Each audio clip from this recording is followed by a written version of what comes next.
Hello my dear friends, welcome to Shannu's vlog. అందరూ ఎలా ఉన్నారు? బాగున్నారా? నేను మీ చాందిని. ఈ రోజు వ్లాగ్ వచ్చేసి అందరికీ ఇష్టమైన గప్చుప్ అంటే పానీపూరి. ఈ పానీపూరి తెలవని వారంటూ ఎవరు ఉండరు కదా, కానీ ఇంట్లోనే ఇలా సింపుల్ గా అయితే రెడీ చేసుకోవచ్చు. మనం బండి దగ్గర తినే టేస్ట్ తో అయితే ఇంట్లో అయితే ఈజీగా ప్రిపేర్ చేసుకోవచ్చు. మనం బండి దగ్గర తింటే మనకి ఏదో ఒక డౌట్ అయితే ఉంటుంది కదా! వాళ్ళు ఏ వాటర్ వేస్తారో, ఏ ఆయిల్‌తో పూరీలని ఫ్రై చేస్తారో అనే డౌట్ అయితే అందరికీ అయితే ఉంటుంది. అలా ఏం డౌట్ లేకుండా మనం ఇంట్లోనే టేస్టీగా అదే ఫ్లేవర్‌తో అయితే ఇంట్లో అయితే ప్రిపేర్ చేసుకోవచ్చు. అదెలానో మరి ఫుల్ వీడియో అయితే చూసేయండి ఫ్రెండ్స్. స్కిప్ చేయకుండా అయితే ఫుల్ వీడియో అయితే చూడండి ఫ్రెండ్స్. అప్పుడే మీకైతే ఎలా చేయాలో అయితే తెలుస్తుంది. ముందుగా నేనైతే ఇక్కడ 3 ఆలుగడ్డలైతే తీసుకొని పొట్టు తీసేసి పెద్ద సైజులో అయితే ఇలా కట్ చేసుకొని ఒక 2, 3 సార్లు బాగా వాష్ చేసుకోవాలి. ఈ ఆలుగడ్డలకి డస్ట్ ఏం లేకుండా బాగా వాష్ చేసుకోవాలి. 1 కప్ దాకా నేను ఫ్రోజన్ మటర్ అయితే తీసుకొని అది కూడా ఒక 2, 3 సార్లయితే బాగా వాష్ చేసుకుంటున్నాను. ఇది పచ్చి బఠాణీ అంటారు గదా! అది. ఇందులో ఏం పొట్టు లేకుండా అయితే 2, 3 సార్లు అయితే బాగా వాష్ చేసుకోవాలి. ఈ పచ్చి బఠాణీ మనకి మార్కెట్‌లో అయితే ప్యాకెట్‌లలో అయితే సేల్ చేస్తారు గదా! ఒక 20 రూపీస్ ప్యాకెట్ అయితే తీసుకొని నేనిక్కడ యూజ్ చేస్తున్నాను. ఈ 20 రూపీస్ ప్యాకెట్ నాకు ఒక 1 కప్ అయితే అయింది. ఇవి బాగా వాష్ చేసుకున్న తర్వాత మనం కుక్కర్‌లో అయితే వేసుకోవాలి. ఆలుగడ్డలను కూడా ఇందులోనే యాడ్ చేసి ఒక 2, 3 గ్లాసుల వాటర్ అయితే వేసుకోవాలి. నేనిక్కడ ఒక చెంబెడు నీళ్లయితే వేసుకొని కుక్కర్ లిడ్ అయితే క్లోజ్ చేసి ఒక 3 విజిల్స్ వచ్చేంత వరకైతే స్టవ్ పైన పెట్టేస్తున్నాను. ఈ 3 విజిల్స్ వచ్చేంత వరకి నేనిక్కడ ఒక ఉల్లిగడ్డ, 5 చిన్న టమాటాలు, ఒక పచ్చిమిర్చి అయితే మనం ఎంత చిన్నగా అయితే అంత చిన్నగా అయితే కట్ చేసి అయితే పెట్టుకోవాలి. మీరు కావాలంటే వీటిని చాపర్‌లో కూడా వేసి కట్ చేసుకోవచ్చు. కానీ నేనిక్కడ చేత్తో అయితే చిన్నగా అయితే కట్ చేసుకుంటున్నాను. కుక్కర్‌లో మనకి 3 విజిల్స్ వచ్చిన తర్వాత స్టవ్ ఆఫ్ చేసి ఎయిర్ మొత్తం వెళ్ళేంత వరకి వెయిట్ చేసి తర్వాత ఎయిర్ మొత్తం పోయిన తర్వాత లిడ్ అయితే ఓపెన్ చేసుకోవాలి. లిడ్ ఓపెన్ చేసి ఒక 10 మినిట్స్ అయితే మళ్ళీ కుక్ చేసుకోవాలి. ఎందుకంటే అందులో వాటర్ ఎక్కువగా ఉంటాయి గదా! అందుకనే. కొంచెం చిక్కబడేంత వరకైతే నేనైతే కుక్ చేసుకున్నాను. ఈ వెజిటబుల్స్ అన్నీ ఇలా చిన్నగా అయితే కట్ చేసుకున్నాను. టమాటాలు, ఆనియన్స్ ఇంకా ఒక పచ్చిమిర్చి అయితే ఇలా చిన్నగా కట్ చేసి పెట్టుకున్నాను. ఇలా కొంచెం బాయిల్ అయిన తర్వాత ఆ కుక్కర్‌ని సైడ్‌కి పెట్టేసి మనం ఇప్పుడైతే కర్రీ అయితే ప్రిపేర్ చేసుకోవాలి. ఒక పాన్ అయితే స్టవ్ పైన పెట్టుకొని పాన్ హీట్ అయిన తర్వాత కొంచెం ఆయిల్ అయితే వేసుకోవాలి. ఇక్కడ నేను 3 టేబుల్ స్పూన్ ఆయిల్ అయితే వేసుకున్నాను. ఇందులో హాఫ్ టీ స్పూన్ జీలకర్ర కూడా వేసుకోవాలి. జీలకర్ర మనకి మంచిగా ఫ్రై అయిన తర్వాత మనం ముందుగానే కట్ చేసి పెట్టుకున్న ఆనియన్స్, ఇంకా పచ్చిమిర్చి వేసుకొని మనకి బ్రౌన్ ఆనియన్స్ అయ్యేంత వరకి బాగా ఫ్రై చేసుకోవాలి. మనకి బ్రౌన్ కలర్ వచ్చేంత వరకి ఫ్రై చేసుకోవాలి. అప్పుడే మనకి టేస్ట్ అయితే చాలా బావుంటుంది కర్రీ. ఇలా బ్రౌన్ కలర్‌లా అయిన తర్వాత ఆనియన్స్ మనం ముందుగా కట్ చేసి పెట్టుకున్న టమాటాలనైతే ఇందులో యాడ్ చేసుకోవాలి. మనం ఆనియన్స్ ఇలా బ్రౌన్ కలర్‌లో ఫ్రై చేయడం వల్ల మనకి స్ట్రీట్ పైన బండి మీద తిన్నంత ఫ్లేవర్ అయితే వస్తుంది. ఈ టమాటాలు త్వరగా మగ్గడానికి నేనిక్కడ 1 టీ స్పూన్ సాల్ట్ కూడా యాడ్ చేస్తున్నాను. మనం సాల్ట్ యాడ్ చేయడం వల్ల మనకి టమాటాలనేవి తొందరగా ఉడికిపోతాయి. మనం కలుపుతూ అయితే ఈ టమాటాలని ఫ్రై చేసుకోవాలి. అప్పుడే మనకి టమాటాలు బాగా సాఫ్ట్‌గా అయితే ఉడికిపోతాయి. ఈ టమాటాలు కొంచెం సాఫ్ట్‌గా ఉడికిపోయిన తర్వాత ఒక హాఫ్ టీ స్పూన్ వరకి పసుపయితే యాడ్ చేసుకోవాలి. ఒకసారి బాగా కలుపుకొని మనకి ఆయిల్‌లో కొంచెం ఫ్రై అయిన తర్వాత కలర్ మనకి బాగా వచ్చిన తర్వాత మనం ముందుగా ఉడికించుకున్న బఠానీ, ఆలూనైతే ఇందులో అయితే యాడ్ చేసుకోవాలి. చూడ్డానికి మనకి వాటర్‌లా ఉంది కానీ ఇది మనం కొంచెం ఉడికించుకున్న తర్వాత చిక్కబడుతుంది. ఈ ఆలు మిశ్రమం మనకి టమాటాలలో మంచిగా కలిసిపోయేలా బాగా కలుపుకోవాలి. ఇలాంటి స్పూన్‌తో అయితే మనం కలుపుకుంటే మనకి మంచిగా స్మాష్ అవుతుంది. టమాటా అయినా, ఆలు అయినా. ఒక 10 మినిట్స్ వరకి మనం కలుపుతూ అయితే ఇది బాగా ఉడికించుకోవాలి సిమ్‌లో పెట్టి. అప్పుడే మనకి ఇది బ్యాటర్ అనేది చిక్కబడుతుంది. స్టవ్ హై ఫ్లేమ్‌లో పెట్టుకొని ఉడికించుకోకూడదు ఈ కర్రీ చేసినప్పుడు. ఎందుకంటే త్వరగా మాడిపోయే ఛాన్స్ అయితే ఉంటుంది. ఇది బాగా ఉడికిపోయిన తర్వాత ఒక 1 టీ స్పూన్ దాకా కారం అయితే వేసుకోవాలి. నేనిక్కడ చిన్న స్పూన్‌తో వేశాను. అందుకనే 2 టైమ్స్ అయితే వేశాను. ఒక 1 టీ స్పూన్ కారం అయితే సరిపోతుంది.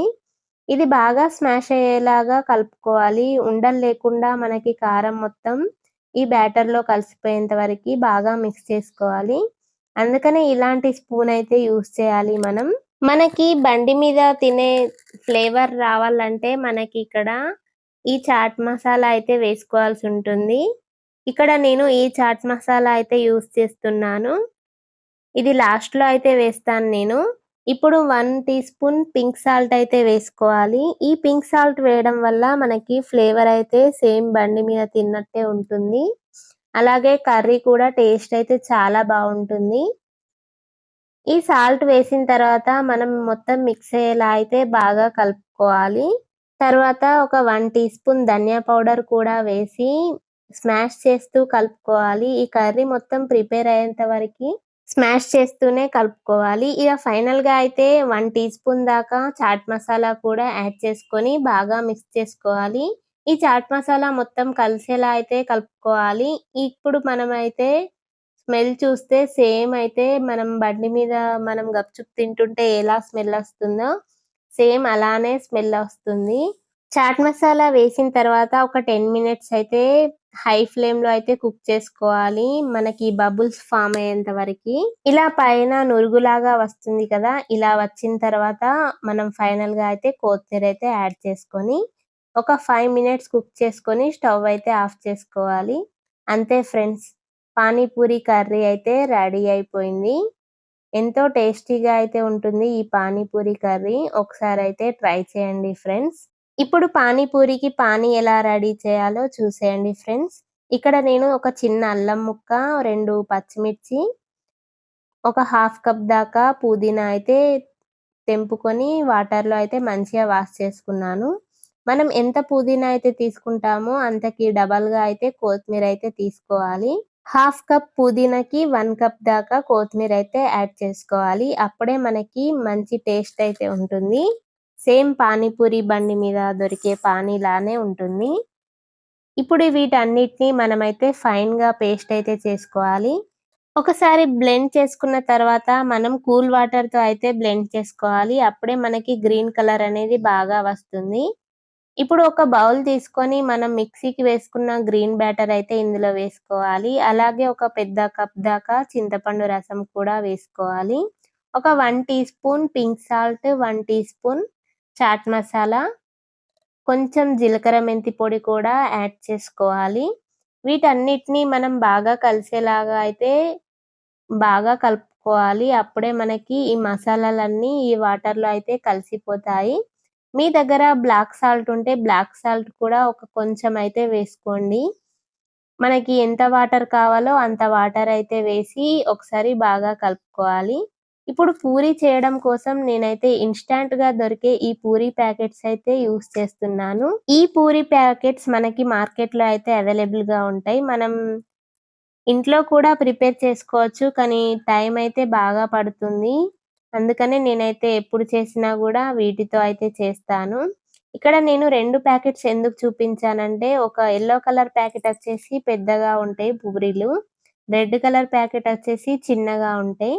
మీకు ఏది నచ్చితే అదైతే యూజ్ చేసుకోండి. ఇక్కడ నేనైతే 2 కలిపి అయితే ఫ్రై చేస్తున్నాను. మా షన్నుకి కూడా ఈ గప్‌చుప్ అంటే చాలా ఇష్టం. తను కూడా తింటుంది. అందుకనే నేనైతే 2 అయితే కలిపి పూరీలైతే వేస్తున్నాను.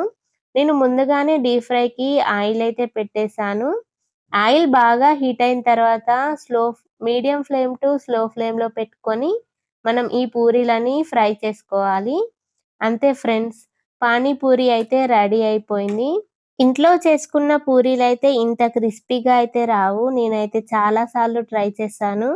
కానీ ఎప్పుడు కూడా ఇంత క్రిస్పీగా అయితే రాలేదు. మనం స్టోర్ చేసుకున్నా కూడా అవి మెత్తబడిపోతాయి. కానీ ఇవైతే బానే ఉంటున్నాయి. ఈ పూరీలను కూడా మనం ఇంట్లో రెడీ చేసుకోవాలనుకుంటే 1 కప్ మైదా పిండి, 1 కప్ గోధుమ పిండి, 1 కప్ రవ్వ వేసుకొని టేస్ట్‌కి సరిపడినంత సాల్ట్ అలాగే హాఫ్ కప్ దాకా ఆయిల్ ఇవన్నీ వేసుకొని బాగా మిక్స్ చేసుకోవాలి. మనం పూరీ పిండిలాగా కాకుండా కొంచెం గట్టిగా కలుపుకొని చిన్న చిన్న పూరీలా చేసుకొని ఒక తడి క్లాత్ అయితే కవర్ చేసుకొని మనం ఎప్పుడైతే డీప్ ఫ్రై చేసుకుంటామో అప్పుడైతే డీప్ ఫ్రై అయితే చేసుకోవాలి. కానీ ఇంత క్రిస్పీగా అయితే ఆ గప్‌చుప్ అయితే ఉండదు. ఈ ఇన్‌స్టాంట్ గప్‌చుప్ అయితే ఎండలో ఎండబెట్టి చేస్తారు కాబట్టి ఇవైతే బాగా క్రిస్పీగా ఉంటాయి. అందుకే నేనైతే ఇవే చేస్తాను. మీకు నచ్చితే మీరు కూడా ఇవి ట్రై చేసి అయితే ఒకసారి చూడండి. అంతే ఫ్రెండ్స్. పానీపూరి అయితే రెడీ అయిపోయింది. ఎంతో ఈజీగా మన ఇంట్లోనే చేసుకోవచ్చు. సేమ్ మనం బండి మీద తిన్నట్టే ఉంటుంది. ఒకసారైతే ట్రై చేయండి ఫ్రెండ్స్. నేనెప్పుడు గప్‌చుప్ చేసినా కూడా నైట్ టైమ్‌లో అయితే చేస్తాను. డిన్నర్ స్పెషల్‌గా. నైట్ టైమ్‌లో గప్‌చుప్ తింటే నాకైతే చాలా ఇష్టం. మా పాపకి, మా హస్బెండ్ కూడా చాలా ఇష్టం. అందుకనే ఈ గప్‌చుప్ అయితే చేశాను. మీకు నచ్చితే మీరు కూడా ట్రై చేయండి ఫ్రెండ్స్. మీలో ఎవరైనా కొత్తగా మన ఛానెల్‌ని చూస్తున్నట్టయితే ప్లీజ్ ఫ్రెండ్స్ లైక్ చేయండి, షేర్ చేయండి, అలాగే సబ్స్క్రైబ్ చేసుకోండి ఫ్రెండ్స్. Thanks for watching.